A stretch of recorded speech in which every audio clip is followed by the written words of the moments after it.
Hey guys, how you doing? I'm Kent Tilley. Welcome to the channel. And today I want to talk to you guys quickly about a way to sort of reframe how you view CPP in your eyes to help you decide when to actually take it. And something that I've learned over the years, especially the last few years, as we've dealt with more and more people entering retirement or early retirees, is how important it is to time CPP correctly and use that in conjunction with sort of depleting your assets in the correct order or taking the right amount out of each account.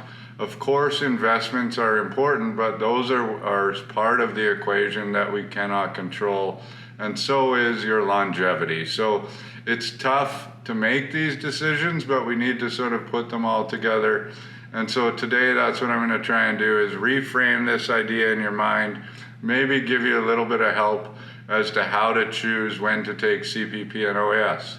If you're unclear about when to take CPP or OAS, or when to start withdrawing from your RRSP, I personally think this is an absolutely outstanding opportunity for you guys to reach out to Chad or I or the K4 team, and we'll do a $500 plan for you and figure that out during that meeting. And if we have to, sort of run the math afterwards and give you at least a 3, 4, 5-year game plan going forward, even if you don't want our help with those steps moving forward by working with us long term. That's totally fine. It happens all the time, and we're more than happy to do it. Now, before I get started, you might see I'm in a different space. We're calling this K4 HQ, and there was this big, beautiful wall behind me, but it was empty, and I thought to myself, I've always been sort of a champion of the arts, or tried to be, even though I didn't have enough money to be a champion of the arts. I love artists. I love, people that are going out there and creating, and I thought, why not use my platform to try and help expose some of my viewers to some artists in the city that I love. So behind me, I have rented a painting from the absolutely talented and way more famous than me, Giselle Denis. She's one of my favorite artists in Edmonton. And if you want to check out her website, this isn't a money-making venture for me at all, but we've done a deal where I'm renting this off her, and if you want to buy this painting or any other art you see on our website, we'll post it in the description of the video, then I think I get 10 or 15% of the commission of her selling that. If you're a client of K4 or want to do a $500 financial plan, like I said, I'm not in this for the money.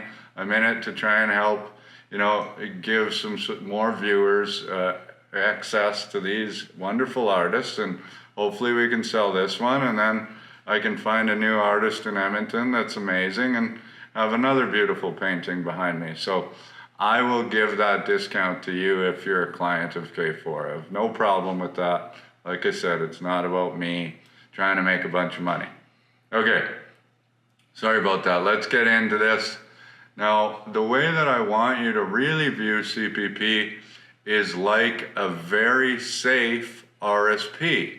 Because one of the things that happens when I'm like, maybe you should think about delaying CPP, a lot of people say, well, that's my money, and I want my money right now. So I'm going to take that money right now because it's mine, and if I don't take it and I die, it's gone. Well, it's basically the exact same case scenario as an RSP. Just because you have an RSP worth X value at 60 doesn't mean you want to start depleting from it necessarily. So let's now start thinking about CPP as an RSP that is very safe and going to grow with inflation. Now, in my example for today, what I'm going to use is a person that was going to get $1,000 of CPP at age 65. So if they're going to take it at 60, they're going to get $640. There's a 36% decrease. And if they wait all the way to 70, they're going to get $1,420. So a 42% increase. So these are the 3 examples I'm going to use. I'm not going to go through every single year. And then we're going to assume that, like I said, now we're assuming that this is an RSP, and we'll just say, okay, let's say your RSP in particular has a growth rate of straight across the board 4%, and inflation straight across the board is 2.5%. So roughly your real rate of return on investment in your RSP is 1.5%. And we're going to say, okay, well, what is your RSP worth if you take it at 60 and live till 80, 85, and 90? And then what is your RSP worth if you take it at 65? What's it worth if you live until 80, 85, and 90? And then we'll do the same thing for 70. So let's say now you've waited to start taking out of your RSP till 70, which is this CPP RSP. How much is it worth if you live till 80, 85, and 90? I hope that makes sense. Okay, so first we're going to look at 60. Now remember, you're getting $640 that is growing with inflation. And we'll just pretend in this case that, you know, your RSP at this value is making 1.5%. If you live until 80 years old, that would be the equivalent of an RSP worth $630, and you started depleting it at 60. That's probably not going to be a great retirement unless you have a whole bunch of other sources of income. If you live until 85, then that RSP would have been worth $160,025. And if you live all the way until 90, that would be the same equivalent RSP value of $185,443. None of these are huge, but I mean, would you rather have an RSP worth 185 at 70 or 132 at 60? Because it's obviously going to be worth a heck of a lot less at 70 years old if you know you're taking it out at 60. Anyway, so now we've got 65 until 80. So if you needed an RSP that was going to give you $1,000 a month indexed to inflation that's growing at 1.5%, then you've got an RSP value at 65 worth $161,097. From 65 until 85, now your RSP is worth $207,234. From 65, if you live all the way till 90, then that's the equivalent of an RSP worth $250,040. So now let's go up to the 70. Now you're paying yourself $1,420 a month from 70 till 80. How big of an RSP would you need to have to be able to do that? And that RSP would have to be worth $158,144. And so you see in this case, if you live until 80, then the RSP that you started at 65 actually made more sense. It was worth a little bit more money at 65 than the one at 70, and that's because the CPP hasn't quite hit its break-even point.